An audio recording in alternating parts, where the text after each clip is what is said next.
Hello there, it's Helen. And something happened last summer that I still can't quite explain without my voice catching halfway through. I saw my daughter-in-law hurl a suitcase into the lake. And what was inside? Dear God, I will never forget it. It was early morning at our lake cabin, the kind of golden quiet that only comes after rain. The water was smooth like glass, a gray-blue mirror stretching all the way to the tree line. I'd woken up early, as I always do, brewed coffee, and walked down to the dock barefoot, the wooden plank still damp and cool beneath my feet. And that's when I saw her. Clara, my daughter-in-law. She didn't see me. I was half concealed by the porch screen, watching from behind my mug of coffee. She was dragging something, no heaving it, down the slope toward the water. A suitcase, big, navy blue. The wheels barely turned in the mud. She was muttering, her movements jerky, frantic. I couldn't make out her words, but there was urgency in every motion. Then, without hesitation, she shoved the suitcase off the edge of the dock and into the lake. I heard the splash before I fully registered what she'd done. The water swallowed the case in a single gulp, bubbles surfacing like a gasp. She stood there for a moment after, breathing heavily, her hair clinging to her damp forehead. Then, as if nothing had happened, she smoothed her blouse, glanced around quickly, too quickly, and walked back toward the house, her arms swinging too casually, and I just stood there frozen. Because something in me, something old and stubborn and sharpened by grief, whispered, "Helen, that wasn't just clothes. That wasn't normal. That was a secret trying to drown itself." I didn't say a word to her that day. But that night, when she and David left to run errands, I slipped down to the dock with a flashlight, a metal rake, and more fear than sense. My hands trembled as I crouched at the edge of the dock, peering into the murky black. I couldn't see the suitcase, it had sunk fast, but I started fishing anyway. I'm 71. I should have been in bed. But there I was, elbow deep in lake water, desperate to understand what Clara had buried. It took nearly an hour before my rake caught on something solid. I almost fell in pulling it up. The suitcase was heavy, waterlogged, the zipper twisted like a snarl. My heart pounded so loudly I thought it might wake the dead.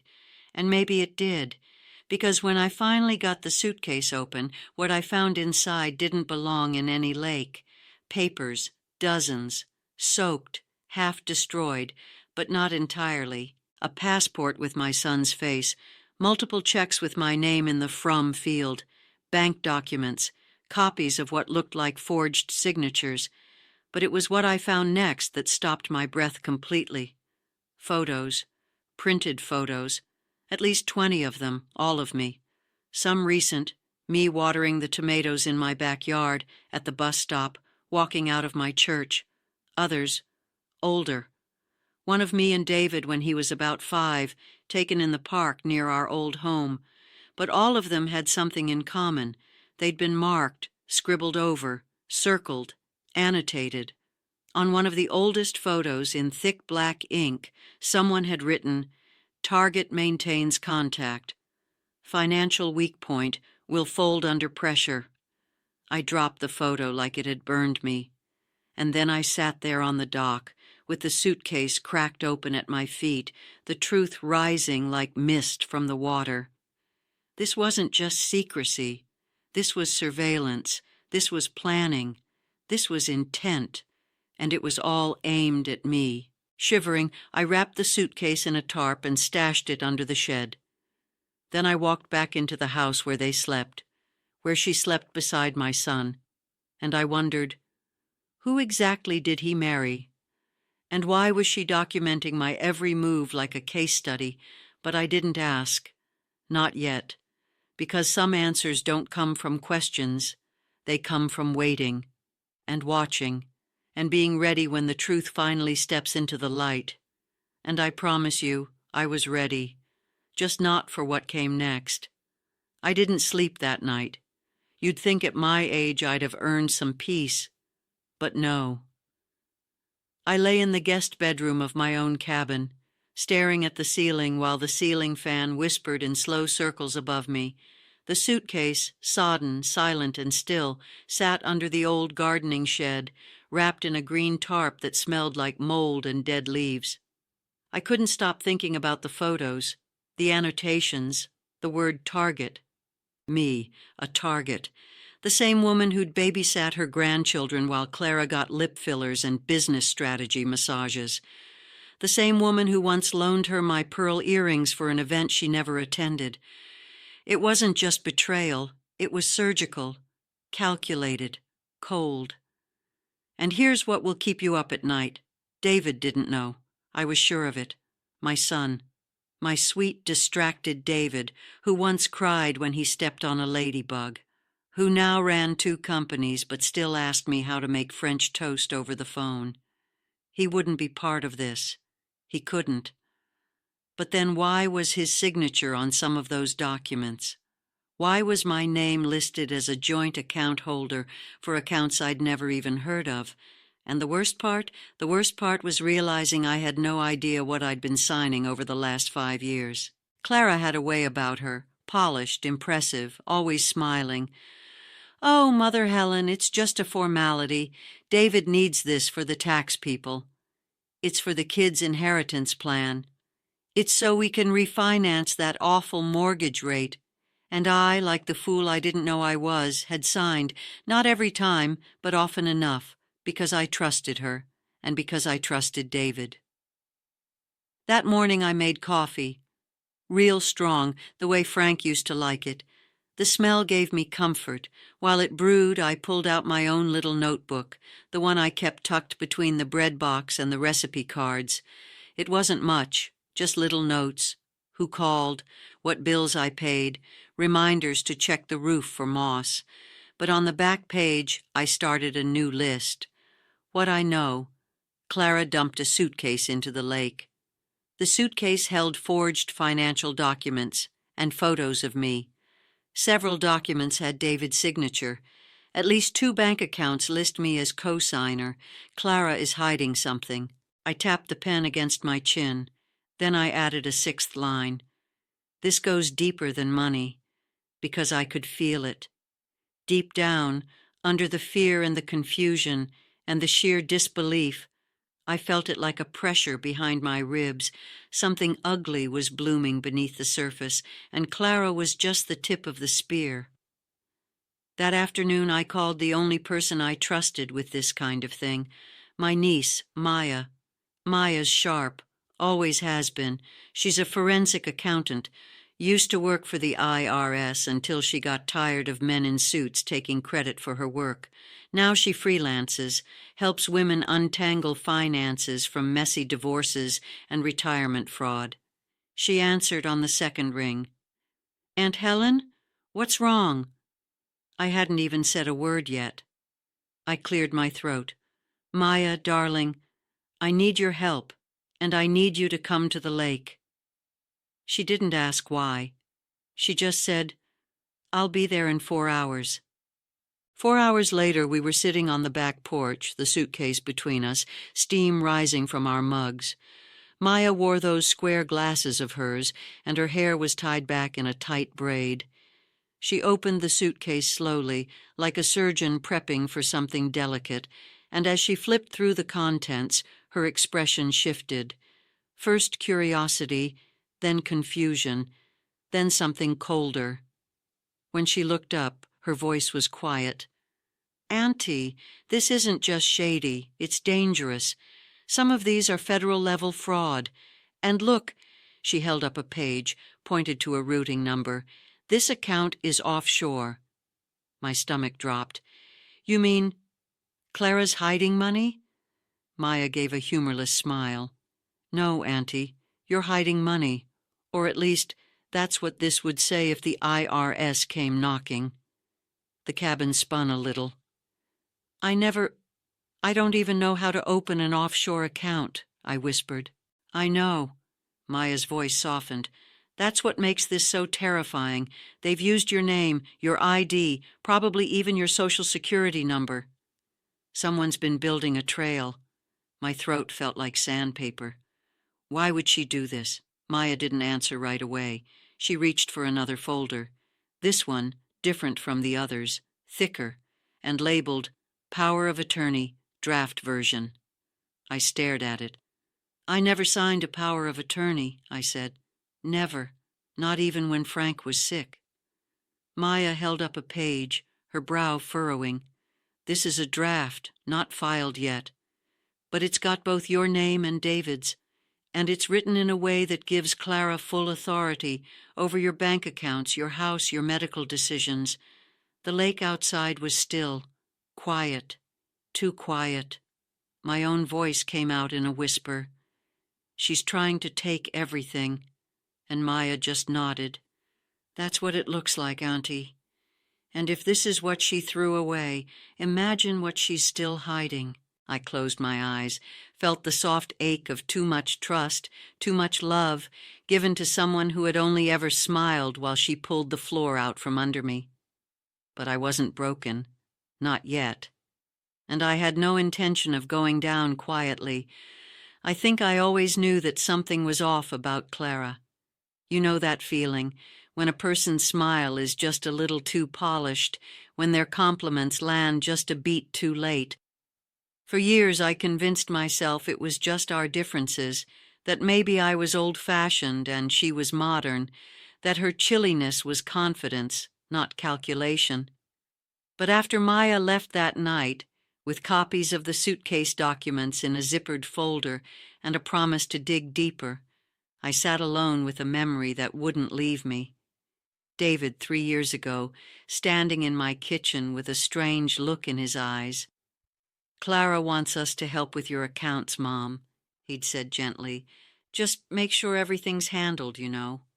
I'd felt something cold then, but I'd laughed it off. "I've been handling my own money since before you were born," I'd said, half teasing. He'd kissed my forehead. "Of course you have.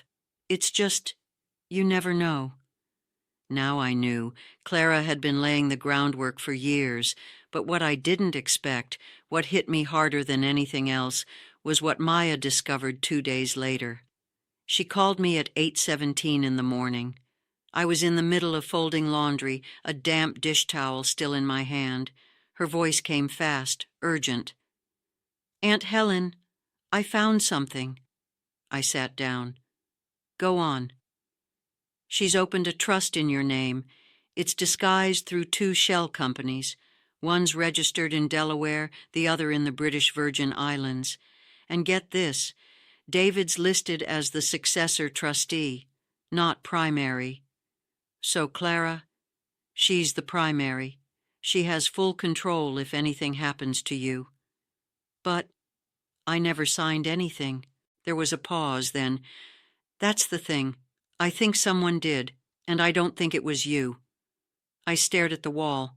Maya's voice dropped, soft and steady. "Auntie, she forged your signature, multiple times, and there's one more thing." I could feel my breath going shallow. "She's taken out a life insurance policy on you." Everything in the room went still. "It's small, but enough to pay off some major debt. She filed it through a group policy attached to a nonprofit. The payout is just under $150,000. I said nothing. "Did you authorize that?" I shook my head slowly, even though she couldn't see me.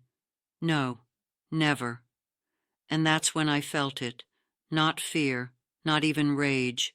Just the clean, ice-cold clarity of betrayal. She hadn't just lied. She hadn't just stolen.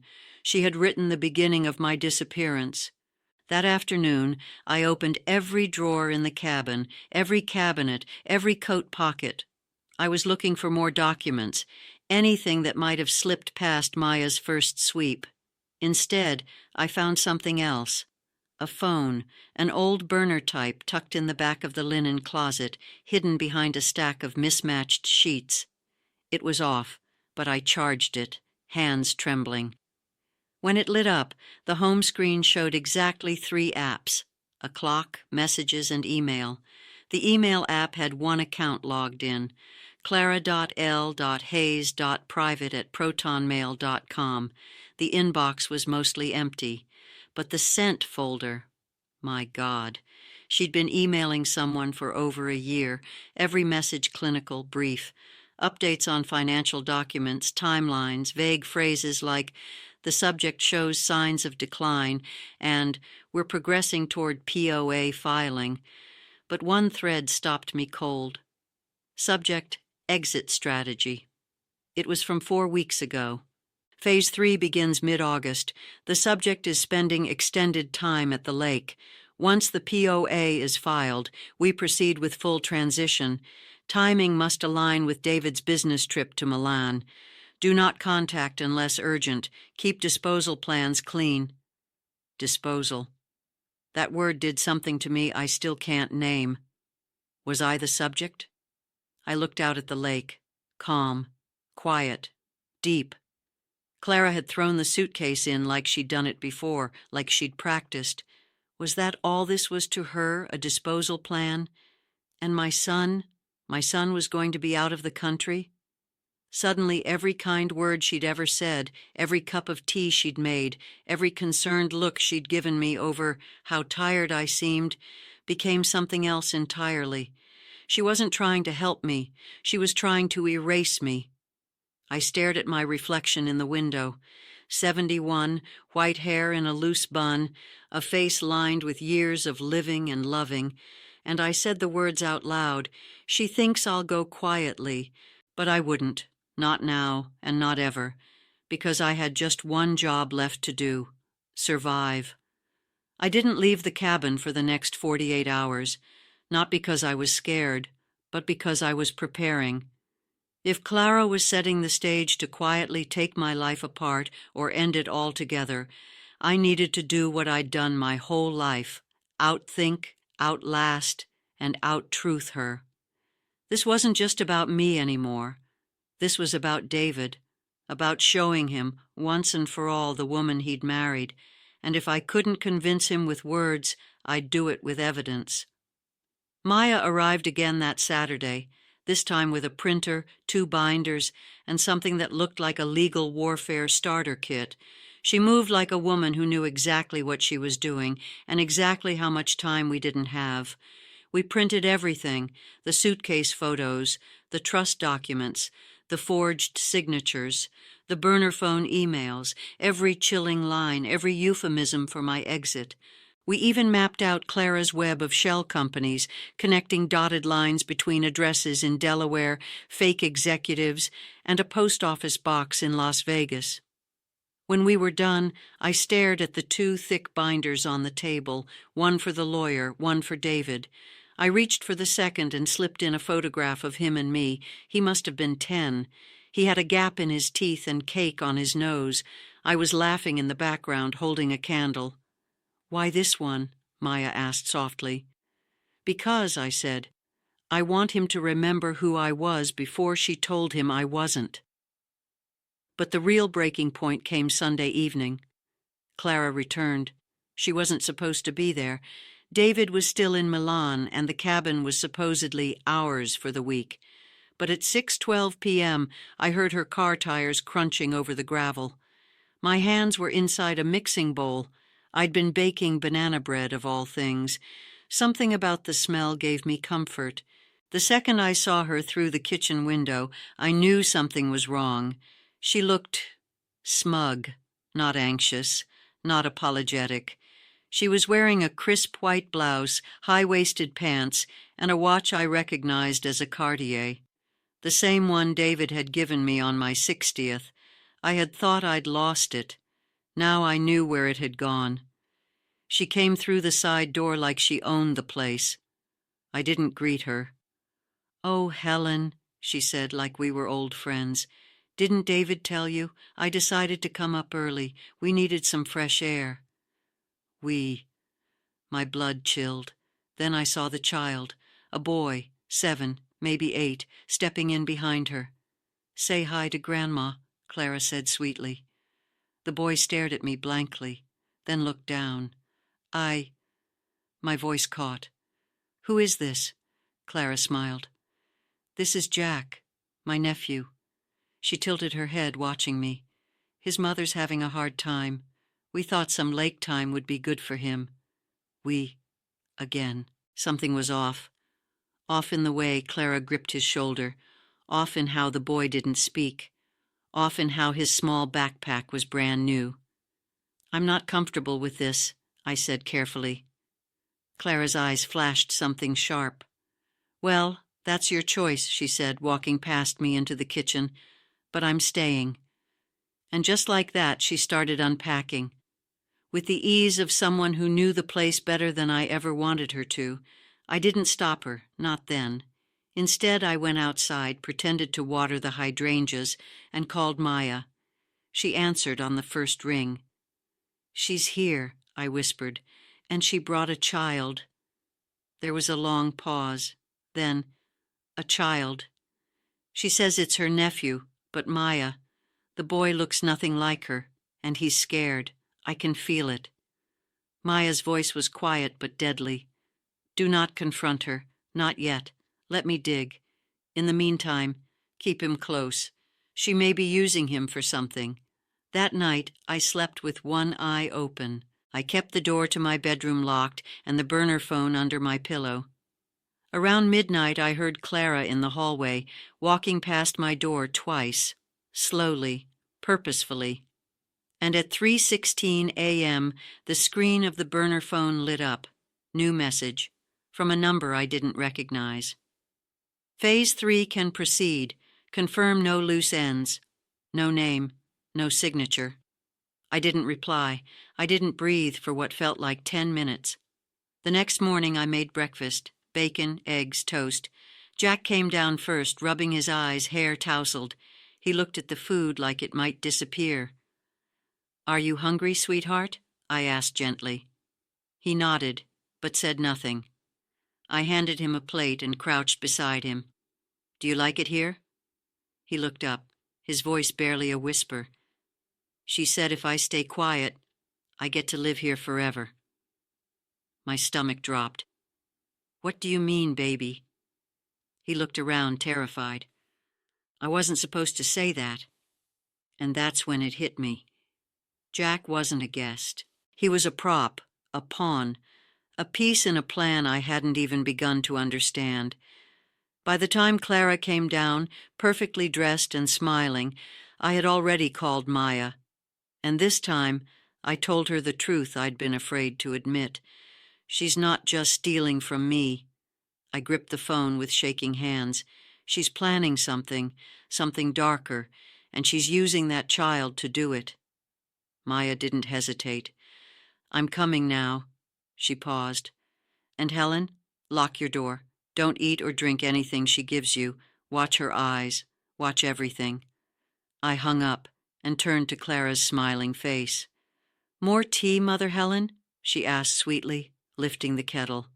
I smiled back. "No, dear," I said just as sweetly. "I've already had more than enough." I didn't scream. I didn't run. I did the one thing Clara never expected me to do. I called David. He answered from Milan, groggy and jet-lagged.